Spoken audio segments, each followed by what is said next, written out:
은혜가 풍성하신 아버지 하나님, 우리 죄인들을 사랑하셔서 외아들 예수 그리스도를 이 땅에 보내주시고 우리 죄를 친히 짊어지시고 십자가에 돌아가신 성금요일, 우리가 금요 기도회로 모여 하나님 앞에 예배할 때에 이 시간 마음과 뜻과 정성을 다하게 하시고 그 고난당하신 주님을 우리가 묵상하면서 또 부활의 희망을 소망하면서 주님께 더 가까이 나가는 귀한 밤 되어지게 하여 주시옵소서. 예수님 이름으로 기도드리옵나이다. 아멘.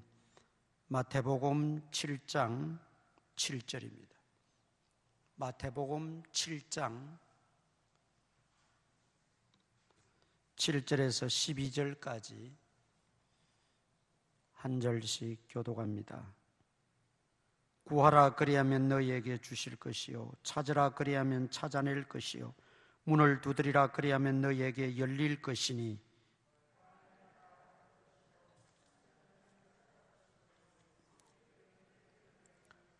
너희 중에 누가 아들이 떡을 달라 하는데 돌을 주며 너희가 간 자라도 좋은 것으로 자식에게 줄 알거든 하물며 하늘에 계신 너희 아버지께서 구하는 자에게 좋은 것으로 주시지 않겠느냐. 그러므로 무엇이든지 남에게 대접을 받고자 하는 대로 너희도 남을 대접하라. 이것이 율법이요 선지자니라. 아멘. 구하라, 찾으라, 문을 두드리라. 우리가 간단하게 말하면 기도하고 간구하고 부르짖어라, 그런 의미가 되겠습니다. 예수님께서 기도에 관한 교훈을 여러 군데서 여러 번 말씀하셨는데 그 가운데 가장 핵심적인 내용이 이 산상수훈에 담겨져 있는 구하라, 찾아라, 문을 두드리라 하는 이 내용인 줄 믿습니다.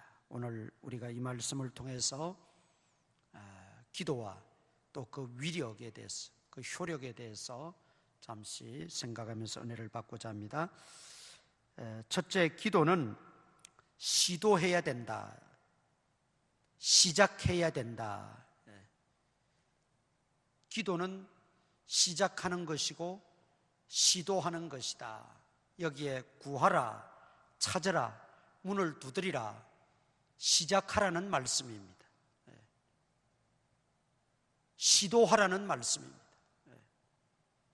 그냥 이론적으로 듣고만 끝내지 말고 배우기만 하지 말고 어떤 지식적으로만 담고 있지 말고 기도는 시작해야 된다는 거죠.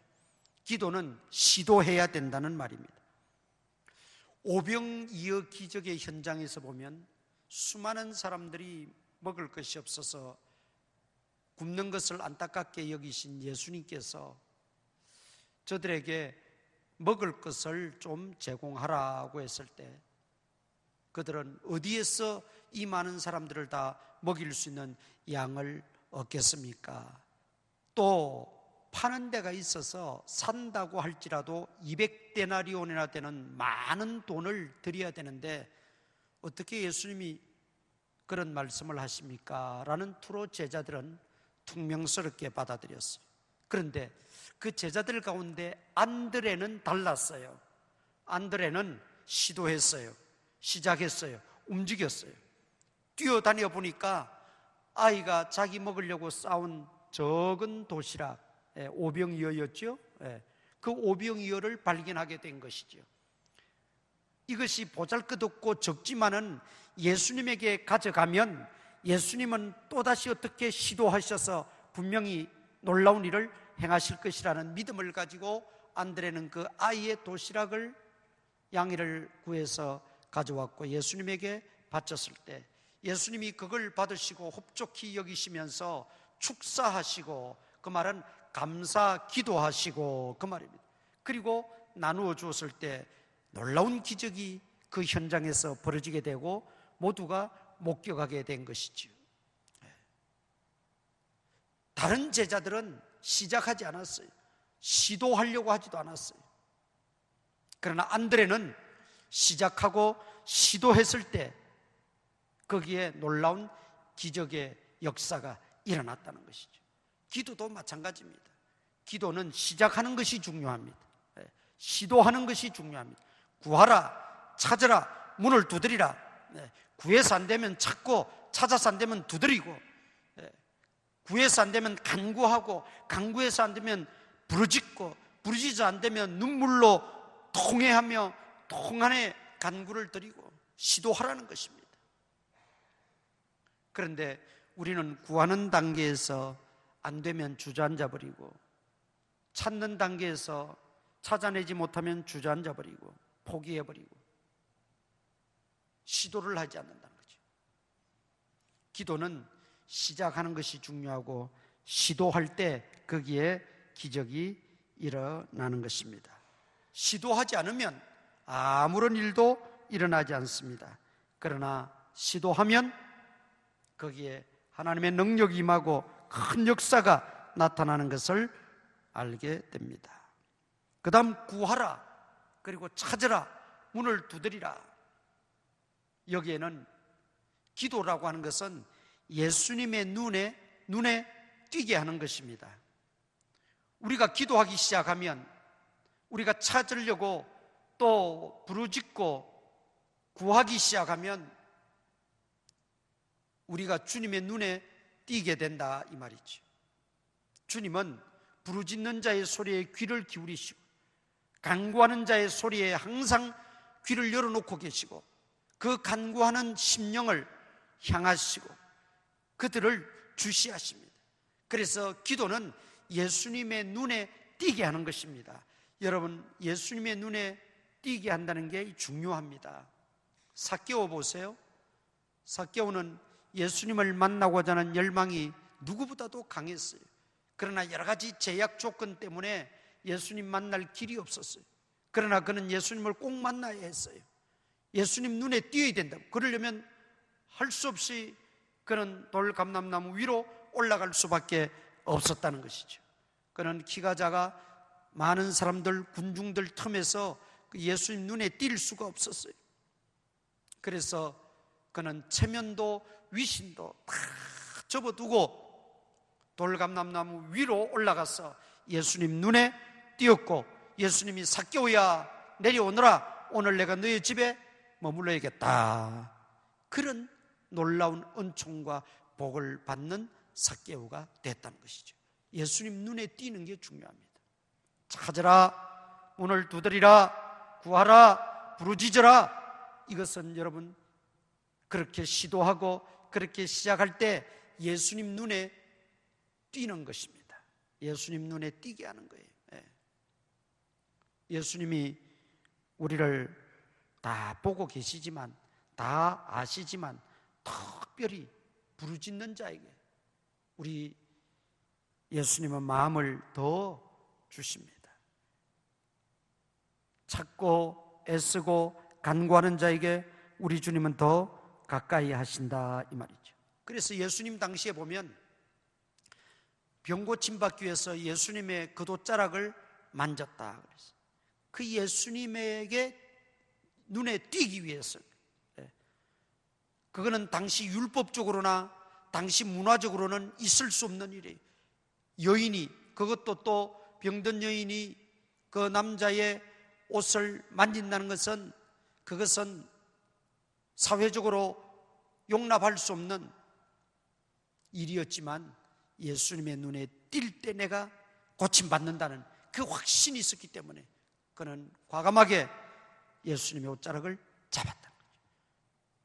또 다윗의 자손 예수여 나를 불쌍히 여기소서 큰 소리로 외치면서 제지했어요. 제자들이 시끄럽다고 제지하는데도 그러면 더 큰 소리로 다윗의 자손 예수여 나를 불쌍히 여겨달라고 멀리에서 큰 소리 치던 그 나병 환자들도 주님이 그 소리를 듣고 그들을 바라보시고 너의 믿음대로 될지어다.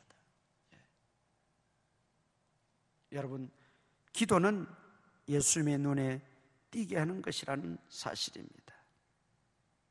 삭개오의 그런 열정이 예수님 눈에 띄었고 부르짖는 그들의 간구가 예수님의 옷자락을 붙잡는 그 여인의 그 간절함이 예수님을 감동시키셨습니다. 오늘 우리의 기도도 아무것도 아닌 게 아닙니다.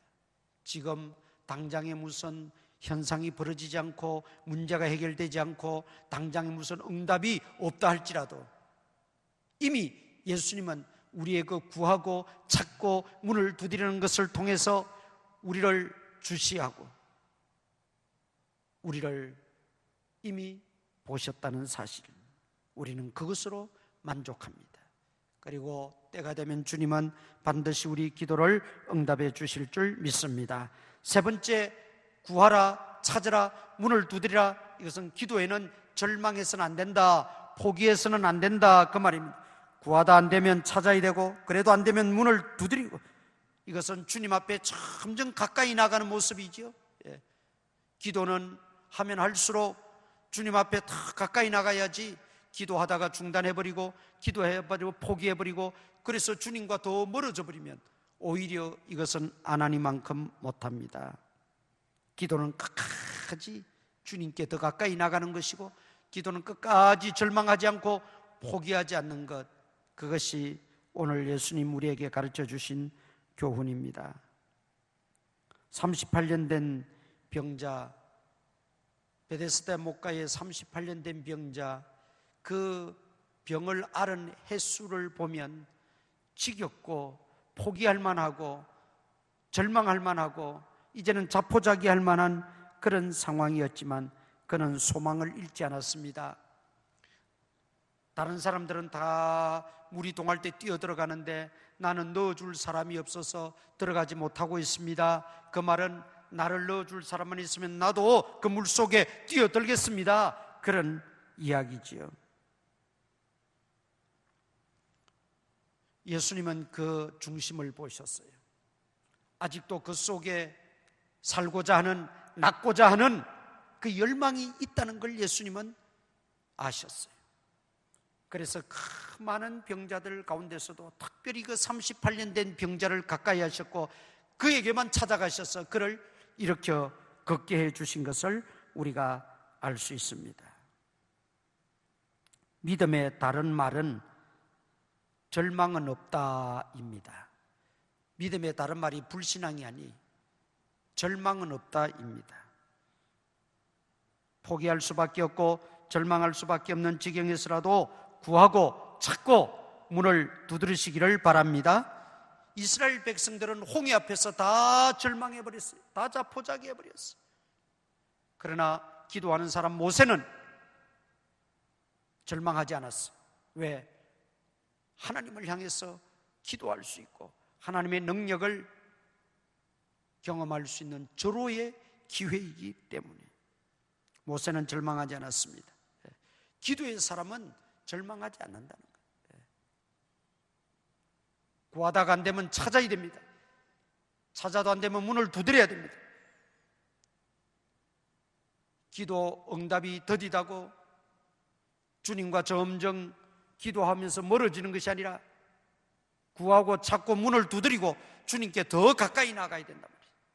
절망 없이 더 가까이 나가는 게 기도입니다. 그 다음 마지막으로 기도는 불가능을 가능케 하는 힘입니다. 구하고 찾고 문을 두드리는 과정을 통해서 믿음은 점점 강해져 갑니다. 문제는 점점 허물어져 갑니다. 그리고 끝내 모든 것을 해결받고 성취하게 됩니다. 이게 기도의 능력이에요. 기도는 하면 할수록, 기도의 깊이가 더하여지면 더하여질수록, 기도의 분량이 쌓아지면 쌓아질수록 기도는 더 강력해집니다. 더 힘이 있어집니다. 그것은 다른 말로 하면 내 문제는 더 약해지고 무너져가고 있다는 사실입니다. 당장에 무너지지 않아도 내가 오늘 기도한 만큼 내 기도는 더 강해진 것입니다. 내 문제는 더 약해진 것입니다. 그래서 결국 기도는 절망하지 않고 끝까지 하면 불가능을 가능케 하는, 기적을 낳는 이런 경험을 하게 되더라는 것이죠. 아브라함은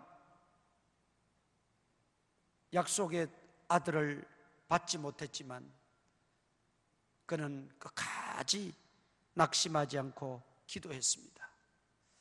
물론 그 중간에 또 하갈을 통해서 이스마엘을 낳는 그런 회의적인 모습도 있었지만, 그러나 끝내 이삭을 하나님의 선물로 받게 되었지요. 그것이 아브라함이 끊이지 않는 그 기도를 통해서 얻은 선물이고 결과였습니다. 우리는 그것을 아브라함의 순종이라고 표현합니다. 또 아브라함의 믿음이라고도 말합니다. 아브라함의 인내라고도 말합니다. 그러나 믿음, 인내, 순종이 온전하여지기까지 그 과정은 그가 기도의 사람이었다는 것입니다. 하나님의 약속을 믿고, 하나님의 약속을 믿고, 하나님의 약속을 붙잡고 그는 끝까지 기도했다는 것이죠. 그렇게 기도할 때 불가능을 가능케 하고 기적의 주인공이 되는 은혜가 있었습니다. 오늘 우리는 산상수훈에서 구하라 찾으라 문을 두드리라 하신 예수님 말씀 의미 속에서 우리가 다시 한번 기도의 의미와 그 교훈을 되새기고, 오늘 밤에 기도할 때에 우리가 주님 앞에 더 가까이 나가고, 문제는 점점 허물어지고 우리의 기도는 더욱더 강력해지고 우리의 마음은 더욱더 단단해져서 약하여지지 않고 낙심하지 않고 끝까지 달려갈 수 있는 저와 여러분 될 수 있기를 축원합니다. 찬송가 한 장 부르겠습니다. 찬송가 300장 찬송 부르고 우리 통성으로 기도할 때 오늘 주신 말씀을 붙들고 기도하시고 주님의 고난 십자가를 깊이 묵상하시면서 우리 회개와 또 새로운 결단의 기도를 드리시기를 바랍니다. 교회 재개발 협상을 위해서 계속해서 원만한 협의가 되어질 수 있도록 기도해 주시고, 또 우리 환우들 수술받고 또 시술받고 있는 성도님들 계신데 회복시켜 달라고 기도하시고, 또 여러분 기도의 제목들 간절히 기도하는 시간 가지겠습니다. 300장입니다.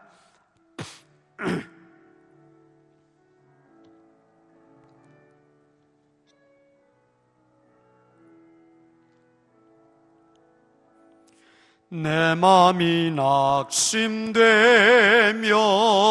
근심에 눌릴 때 주께서 내게 오사 위로해 주시네. 가는 길 캄캄하고 괴로움 많으나 주께서 함께하며 내 짐을 지시네. 그 은혜가 내게 족하네. 그 은혜가 족하네. 이 괴로운 세상 지날 때 그 은혜가 족하네. 희망이 사라지고 친구 날 버릴 때 주 내게 속삭이며 새 희망 주시네. 싸움이 맹렬하여 두려워 떨 때에 승리의 왕이 되시 주 음성 들리네. 그 은혜가 내게 족하네. 그 은혜가 족하네. 이 괴로운 세상 지날 때 그 은혜가 족하네. 번민이 가득 차고 눈물이 흐를 때 주 나의 곁에 오사 위로해 주시네. 환난이 닥쳐와서 어려움 당할 때 주님의 능력 입어 원수를 이기네. 그 은혜가 내게 족하네. 그 은혜가 족하네. 이 괴로운 세상 지날 때 그 은혜가 족하네.